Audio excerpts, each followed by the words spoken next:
할렐루야. 주님의 은혜가 오늘도 여러분 삶 가운데 가득하시기를 주의 이름으로 축원을 드립니다. 계속되는 시는 다윗의 시입니다.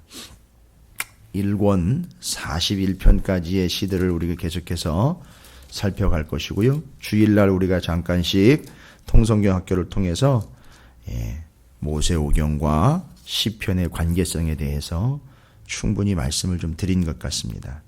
그래서 하나님으로부터 받은 하나님의 말씀이 우리의 삶에서 드러난다라는 것은요, 하나님의 말씀이 드러난다라는 것은 말씀을 소리내어 부르짖는다고 말씀이 드러나는 게 아니라 말씀대로 사는 사람들과 교회를 통해서 드러나게 돼 있는 거죠.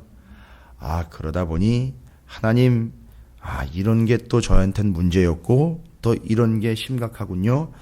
이런 게 은혜였군요 라고 지금 올려드리고 있는 중입니다.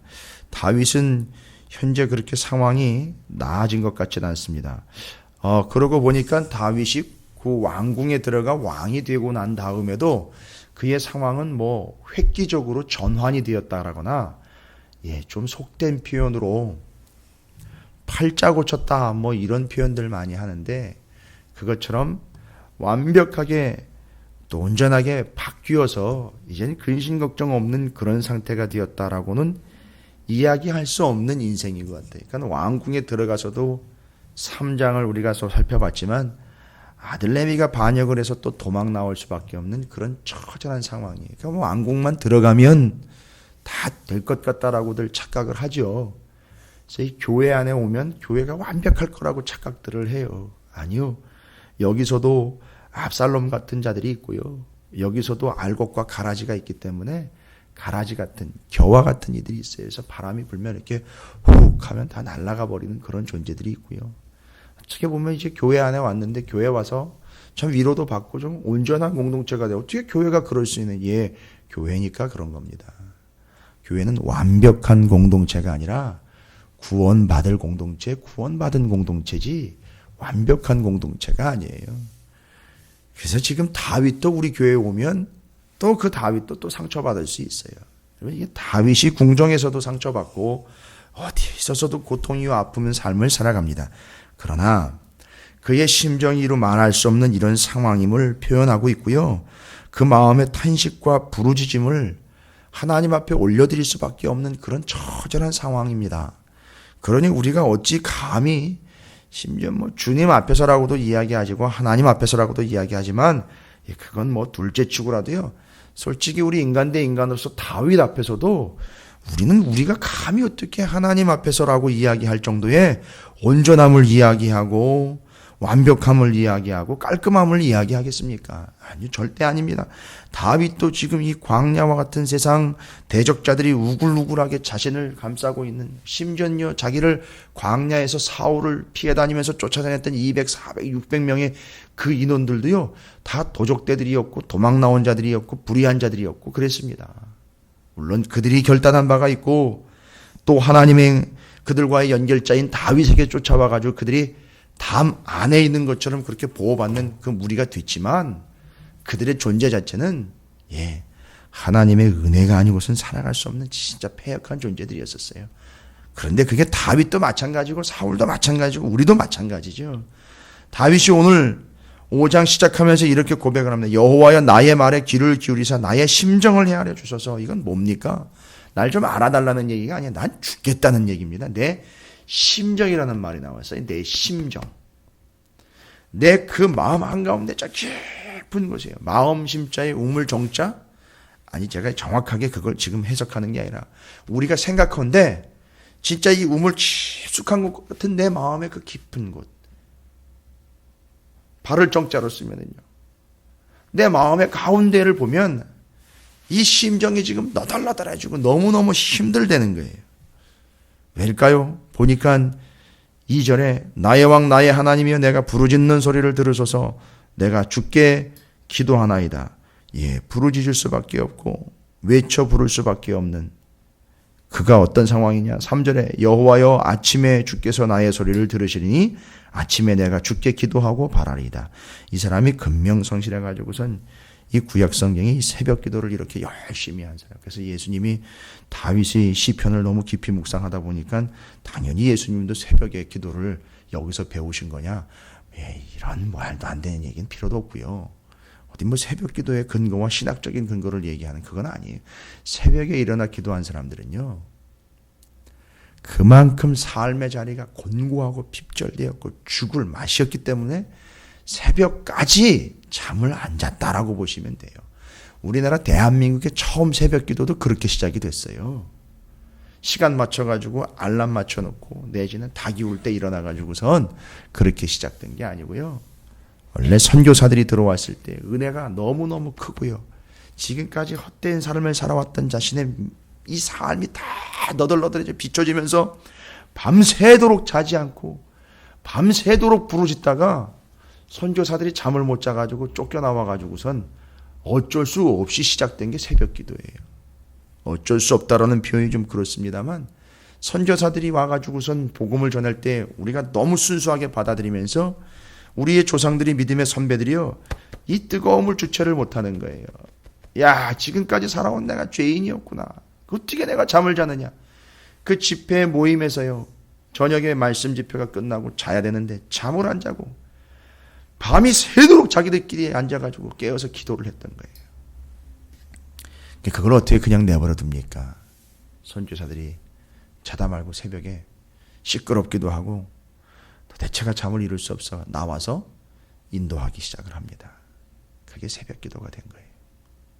그게 우리 교회의 전통이고요. 우리 대한민국의 역사적인 전통이에요. 물론 이제 우리의 어머니들, 우리 할머니들이 아침에 일찍 일어나서 부엌신에다가 절했고 잔독대에다 갖다가 절했던 그것이 완벽하게 예수를 향한 믿음으로 전환이 되어서 변화가 되고 거듭남이 오늘날 또 이 새벽 기도를 이루고 있는 힘이 되기도 하지만, 그래 여기 다윗이 바로 그 새벽까지 잠을 이루지 못하고 그렇게 전전긍긍하면서 고통 가운데 잠을 이루지 못한 그 밤, 그리고는 새벽을 맞이할 수밖에 없었던 그의 심정. 여러분, 우리는 그걸 깨닫는 겁니다. 그의 고통이요, 그의 아픔입니다. 자, 우리가 지금 그런 다윗의 마음과 심정을 헤아리는데 하나님에게 다윗이 그런 심정을 아시지 않습니까? 하나님이라고 외쳐 부르짖습니다. 그런데 시편 1편에 보니까 복 있는 사람은 악인들의 꾀를 따르지 아니하며 죄인들의 길에 서지 아니하며 오만한 자들의 자리에 앉지 아니하고, 복 있는 사람이라고 예수 그리스도 하나님 아버지의 뜻을 따라서 복된 존재, 행복한 사람들이라고 전제를 달고 있지만, 어떻게 보면 이 이야기는요, 어떤 이들은 악인들의 꾀를 따르고 있고 죄인들의 길에 서고 있고 오만한 자들의 자리에 앉아서 넘어가 버리는 사람들도 부지기수라라는 전제를 달고 있는 말씀이거든요. 그러니까 지금 다윗의 심정 이후로 표현되고 있는 4, 5, 6절은 시편 1편 1절에 나와 있는 악인들, 죄인들, 오만한 자들의 이야기가 다시 소개가 됩니다. 이건 뭘 얘기하는 걸까요? 주는 죄악을 기뻐하는 신이 아니시니 악이 주와 함께 머물지 못하며 오만한 자들이 주의 목전에 서지 못하리이다. 주는 모든 행악자를 미워하시며 거짓말하는 자들을 멸망시키리이다. 여호와께서는 피 흘리기를 즐기는 자와 속이는 자를 싫어하시나이다 하면서 7절이 시작되면서 그러나 오직 나는 이라고 얘기를 해요. 오직 나는. 다른 사람은 몰라도 나는. 이게 마치 베드로의 고백이 전부 얼핏 떠오르는 것 같은데, 그렇게 베드로가 고백했고 결단했던 것이 나중엔 부인으로 가는 그런 개념을 이야기하는 게 아니라, 다른 많은 사람들이 이런 심정을 헤아릴 수 없을 정도의 이 고통과 아픔의 상황을 겪다가 많은 이들이요, 시편 1편의 1절처럼 많은 이들이 어떻게 될 수 있다라는 거죠. 오만한 자가 될 수도 있고 교만한 자가 될 수도 있고 거짓말하는 자가 될 수도 있고 죄인들의 길에 함께 서는 자가 될 수도 있다는 거죠. 그러나 오직 나는이라는 이야기를 달고 있습니다. 그러니까 다른 사람들은 그렇게 되더라도 나는 그렇게 되지 않기를 소망합니다라는 간절한 염원이 담겨 있지만, 한쪽으로는 어떤 걱정이 있지요? 맞아요. 우리가 믿음이 없고 연약한 존재다 보니까 조금의 근심은 될 수 있어요. 아니요, 어떻게 보면 심각한 근심일 수 있죠. 저렇게 힘들다가 저렇게 고통받다가 저렇게 우왕좌왕하다가 저렇게 너무 힘들다가 혹시 오만한 자들이 한마디 하면 거기 넘어가는 거 아닌가? 교만한 자들이 와가지고 툭 건들면 넘어가는 거 아닌가? 죄인들이 무너뜨리려고 넘어왔다가 그 한마디에 넘어가는 거 아닌가? 라는 걱정이 있어요. 그런데 다윗은 뭐라고 해요? 그러나 오직 나는 이라고 얘기를 해요. 그러나 오직 나는. 다른 사람은 다 넘어가도 그럴 가능성이 있더라도 그러나 나는 근데 이게 신앙생활을 잘 받고 제자 훈련 잘 받고 통성교 학교를 몇 기를 반복을 해가지고 수료를 하고 난 다음에 하는 얘기가 아니라 고통 속에서 얘기하는 거예요. 이 절박함 속에서 얘기합니다. 그러나 나는 이라고 얘기를 해요. 맞습니다. 이러다 보면 넘어갑니다. 계속 옆에서 이야기하면 그런가 하고 혹하고 넘어가고요. 지치다 보면 넘어가게 돼 있고요. 고통스러우니까 편한 것 찾아가게 돼 있고요. 너무 힘들다 보니까 말로 나를 위로하는 사람들의 이야기를 듣고 넘어갈 수 있다라는 거죠. 그러나 나는 넘어가지 않는다는 거죠. 어떻게 보면 지금 이 삶의 자리는 다윗이 자기의 이야기를 하는 듯하지만 우리와 함께 비교한다면 이런 고통 때문에 겪고 있는 거의 혼수 상태라고도 볼 수 있어요. 너무 힘드니까요. 영적 홍수 상태로 들어갈 수 있어요. 영적인 침체 그런 걸 넘어서 진짜 너무너무 힘들어서 호흡조차 불가능할 정도의 너무 힘든 상황. 이건 겪어보지 않으면 몰라요. 여기까지 가보지 않은 사람들은 모릅니다. 진정한 영적 혼수 상태예요. 호흡기를 달아야 되고 충격기를 갖다가 떼줘야 되는 이런 상황까지 가게 되는 바로 그 상황. 너무너무 힘든 상황에 바로 이렇게 옆에서 소리가 들려요. 여러분 응급실 상황 여러분 겪어보셨는지 모르겠지만 저는 잠깐 겪어봤습니다만 학창시절에 의식이 없고 이거 죽음과 삶 사이를 왔다 갔다 할 때 응급실에 가보면 아주 절박하지요.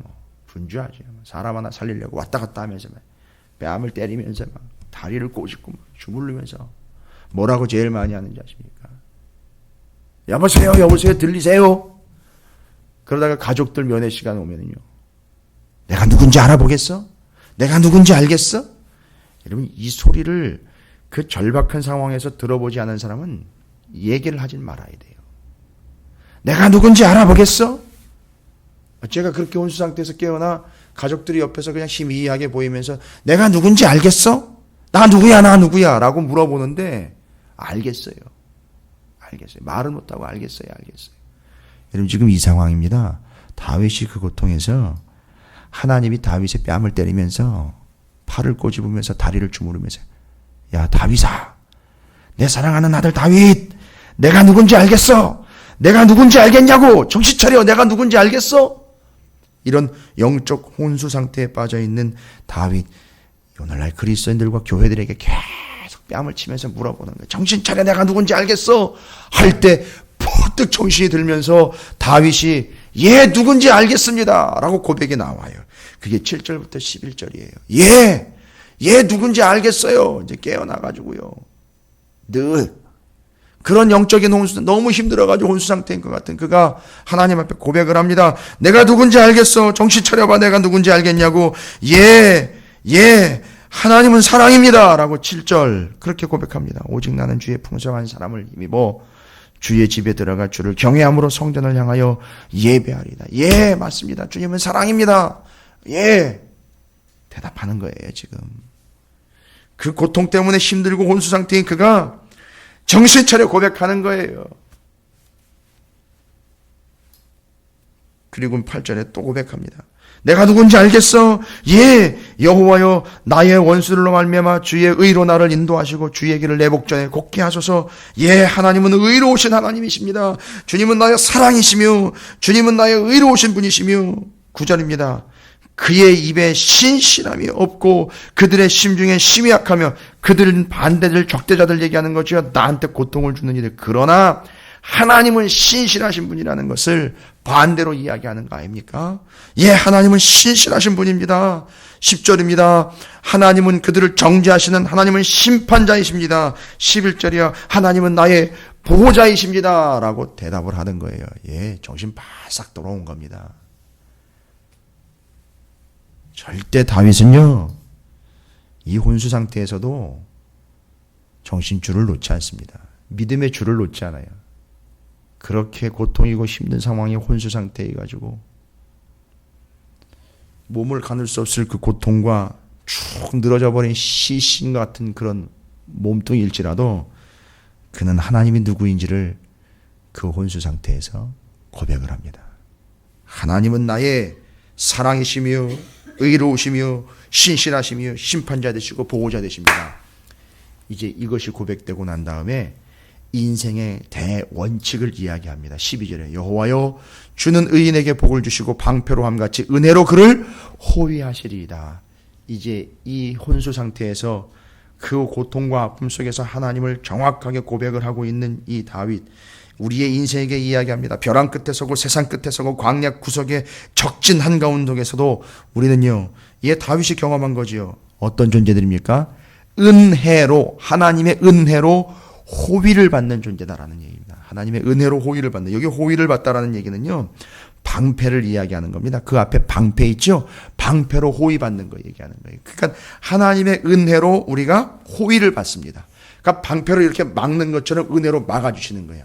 아, 인생은 어떤 인생이냐? 광야 같은 인생 맞습니다. 그러나 그 광야에서 하나님은요, 뭘로 방패 삼아 주십니까? 은혜로 방패 삼아 주시는 거예요. 그러니까 다윗이 광야에서 혼수 상태에서도 그는 하나님의 은혜를 받고 있었던 거예요.